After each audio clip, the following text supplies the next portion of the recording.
दासी नमन करे हम, तेरा अनुसरण करे हम, पल पल में स्मरण करे हम, महावीर स्वामी, महावीर स्वामी। ओंकार बिंदु संयुक्तम नित्यं ध्यायन्ति योगिनः, कामदं मोक्षदं चैव। ओंकाराय नमो नमः। ओंकाराय नमो नमः। परम आराध्य के पावन चरणों में वंदन। अद्य विराजित मुनिवृंद, धर्म प्रेमी भाइयों और बहनों,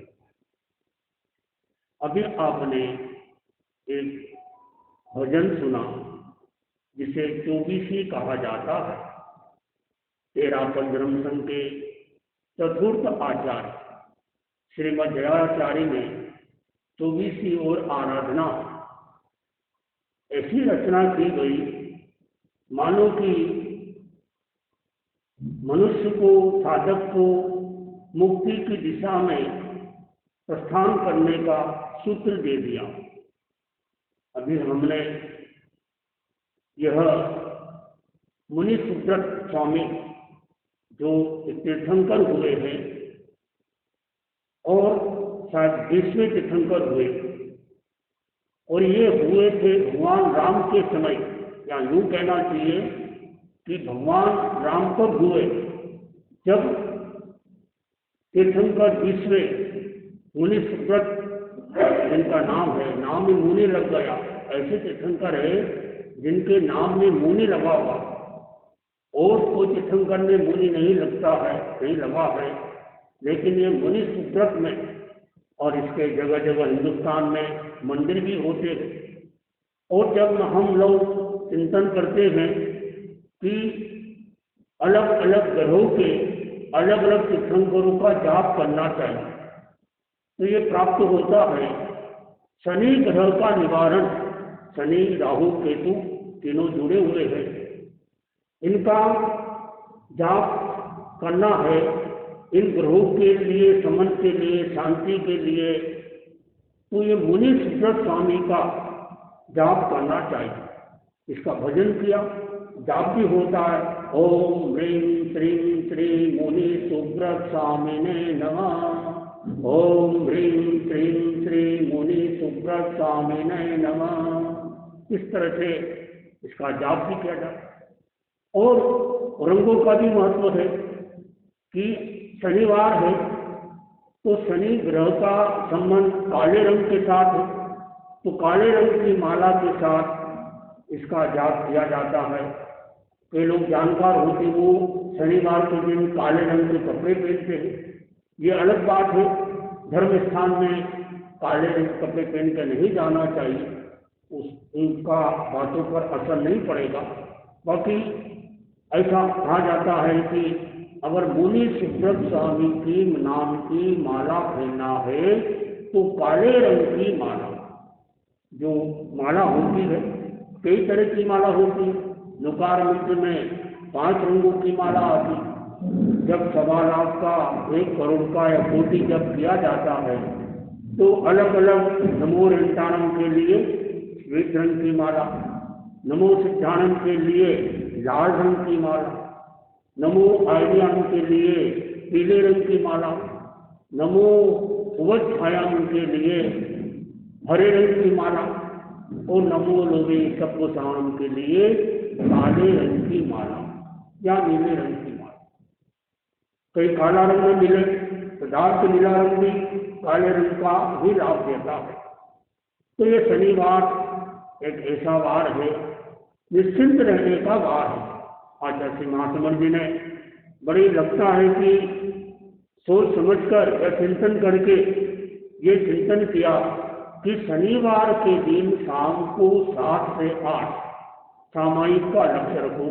ऐसे सामायिक रोज करना चाहिए, लेकिन उस दिन वो सामायिक की जाए ज़्यादा लाभ मिलता है। एक नियम है कि अमुक एक ही काम यदि आपने सुबह किया दूसरा लाभ मिलता है, दिन में किया और लाभ मिलता है, रात को किया और लाभ मिलता है। तो काल का भी बड़ा मूल्य है कि कौन सा काम कौन से काल में करना चाहिए। प्रवचन हो रहा है तो एक प्रातःकाल प्रवचन हो रहा है और 9 बजे के आसपास प्रवचन प्राय अलग अलग जगह, कोई 9, 9:30 यही रहता है, यानी प्राय दूसरी पहर आ जाती है प्रवचन के दौरान। तो ये आगम शास्त्र में आता है साधु के लिए खास, साधु प्रथम पहर में ध्यान करे और दूसरे पहर में स्वाध्याय करे। कोई पूछ ले हम क्या कर रहे हैं, स्वाध्याय कर रहे हैं। चाहे प्रवचन में 3 भाई आए, चाहे बहनें आए, चाहे ना आए, एक नियम है हमारा संघ का, बता रहा हूँ कि यदि साधु का प्रवचन हो रहा है तो कम से कम 3 भाइयों का होना अनिवार्य है। बहनें हो चाहे न हो, चाहे एक बहन हो चाहे 10 हो, बहनों से संबंध नहीं। संतों का प्रवचन है तो 3 भाई होना जरूरी है। फिर प्रवचन वो सुबह का हो चाहे दिन का हो चाहे रात का हो, गोष्ठियाँ आदि उसकी बात अलग है। अगर शादियों का प्रवचन है 3 बहनों का होना जरूरी है। एक बार की बात, कोई गांव का नाम था तो शादियों के प्रवचन में भाई लोग तो ज़्यादा आ रहे थे, बहनें नहीं आ रही थी, कम आ रही थी। तो शादियों ने गुरुदेव को कहा कि गुरुदेव बहनें 2 आ रही है, तीसरी बहन के बदले में क्या शादी भी बैठ सकती है? गुरुदेव ने कहा नहीं बैठ सकती। बैठो, दिक्कत नहीं, वो बहनों की गिनती में नहीं आए, शादी सुन सकती है, लेकिन जो कलप का नियम है साधु के सामने 3 भाई होना चाहिए, शादियों के सामने 3 बहनें होना चाहिए। तो काल का भी प्रभाव पड़ता। तो ये मुनि सुब्रत स्वामी शनि ग्रह का निवारण करता है। और अभी मैं कल सुन रहा था या पढ़ रहा था, देख रहा था, जो भी हो, 30 अक्टूबर के दिन एक बड़ी खुशी या प्रसन्नता की बात है कुंभ राशि वालों के लिए। 18 साल के लिए राहु ग्रह का विदाई हो रही है कुंभ राशि से। जब 30 अक्टूबर आएगा, 30 अक्टूबर का दिन, उस दिन इंदिरा गांधी का निधन हुआ था। आचार्य तुलसी जोधपुर में विराज रहे थे, पता चला उन्होंने प्रवचन नहीं किया। जब देश का बड़ा व्यक्ति चला जाता है, राष्ट्रीय शोक मनाया जाता है, तो 30 अक्टूबर मुझे याद आया। तो इस बार का जो 30 अक्टूबर है तो हर राशि पर कोई न कोई का संबंध रहता है, ग्रहों पर भी ग्रह लग जाते हैं। तो ये कुंभ राशि है, इसके ऊपर इतने दिन तक राहु का वास था। अब राहु का नियम है, राहु का कालमान 18 साल का रहता है, तो 18 साल तक के लिए अब कुंभ राशि से राहु हट जाएगा।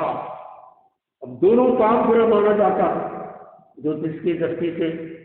हर चीज को 2 भाग में बांट दे।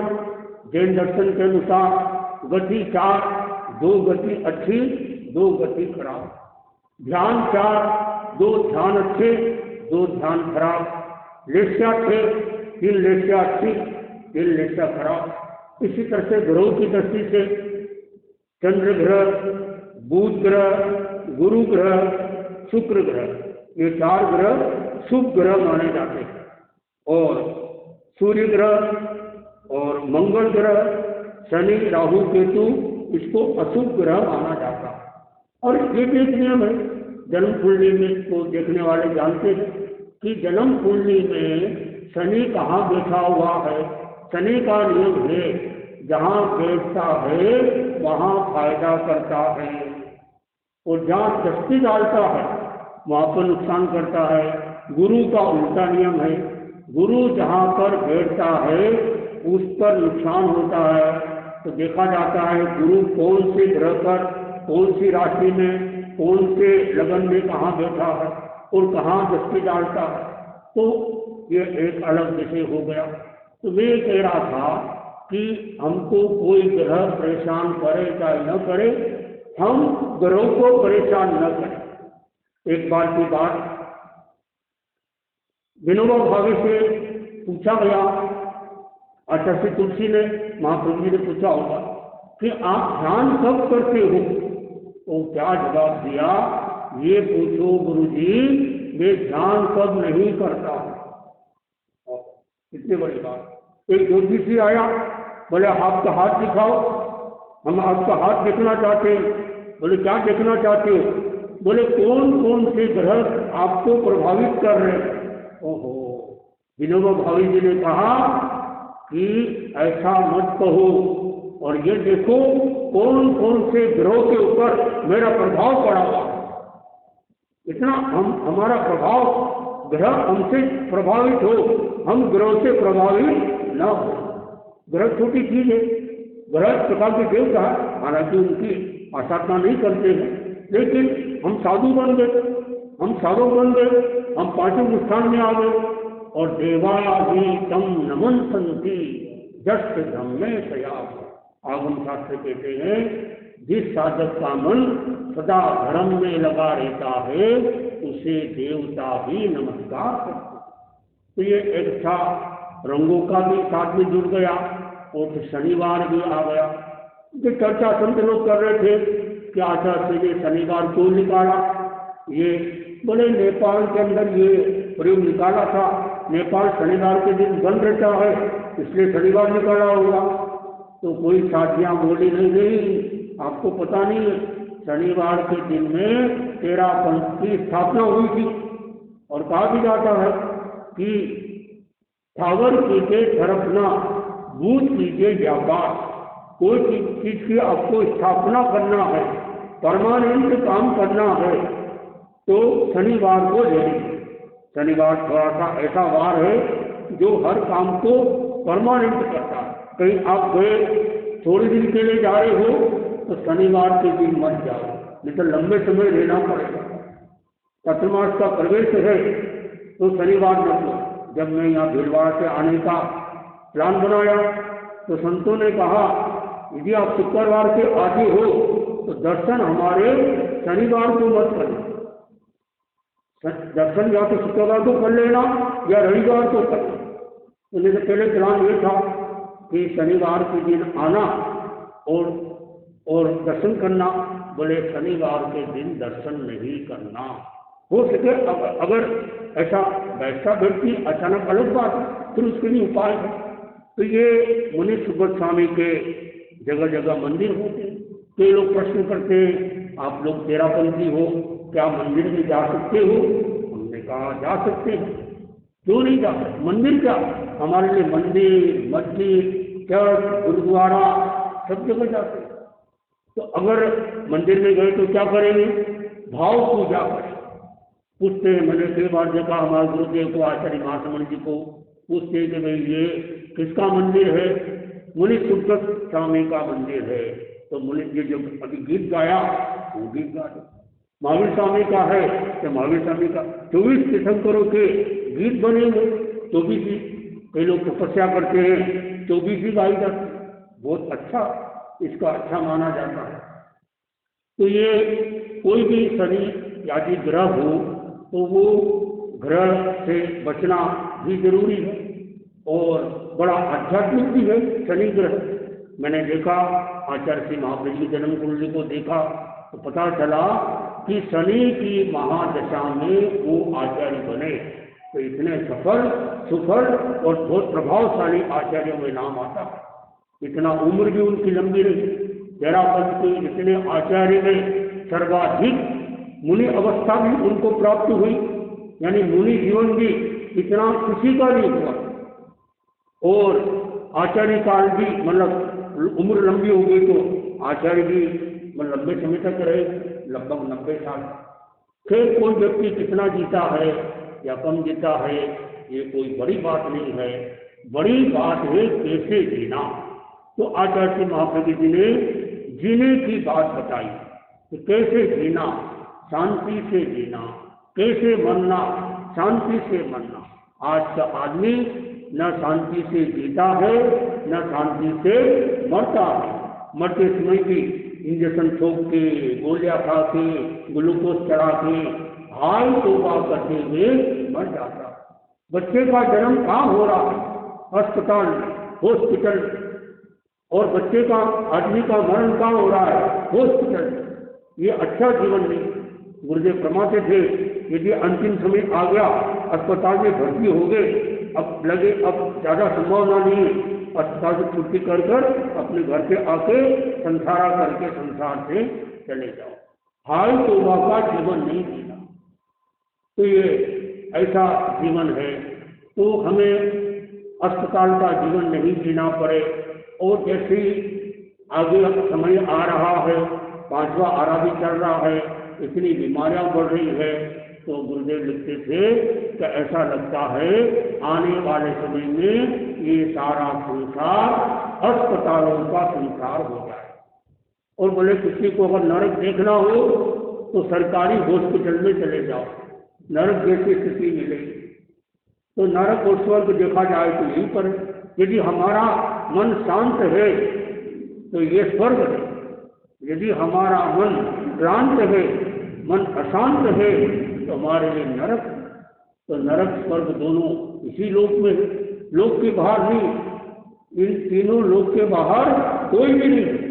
जैन दर्शन के अनुसार तो यहाँ तक कहा जाता है मोक्ष भी इसी लोक में है। क्या ये बात मेरी सही है? मोक्ष भी इसी लोक में है, यानी लोक के बाहर कुछ भी नहीं। लोकाग्र में, लोक के अंतिम हिस्से में सिद्ध भगवान रहते हैं। हम जहाँ है ये मध्य लोक, और इसके ऊपर 12वें देवलोक, 12वां देवलोक के बाद में फिर 9 ग्रह, 9 और 12 21 और 5 अनुत्तर, ये 26वां देवलोक। जो व्यक्ति अंतर विमान में चला जाता है या 26वें देवलोक में चला जाता है, वही व्यक्ति जाता है जिसको इस भाव में मोक्ष जाना था, लेकिन आयुष कर्म, एक पहले के कर्म बाकी रह गए, मजबूरी में 26वें देवलोक में जाना पड़ा। और वही क्यों जाता है वहां पर जो एक भवतारी जीव होता है। हाँ, पर ये पक्षी लोग यानी मध्य लोग, वो भी ऊर्ध लोग, देवलोक, ऊर्ध लोग बोलते हैं।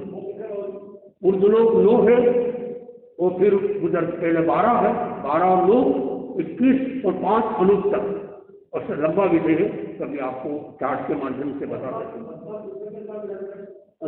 महाविजय क्षेत्र, महाविजय में 5, एक महाविजय क्षेत्र में 4 विराट है, 4 पंजो 20। यदि आपने बोला नमो अरियंताणम, तो आपने 20 तीर्थंकरों को वंदना ही बैठे बैठे कर ली। इस तरह से वर्तमान में 20 तीर्थंकर है। और जब यहाँ अपने भरत क्षेत्र में तीर्थंकर होते हैं, तब महाविजय क्षेत्र में 32 विजय है। एक महाविजय में 32 विजय है और 32 पंजो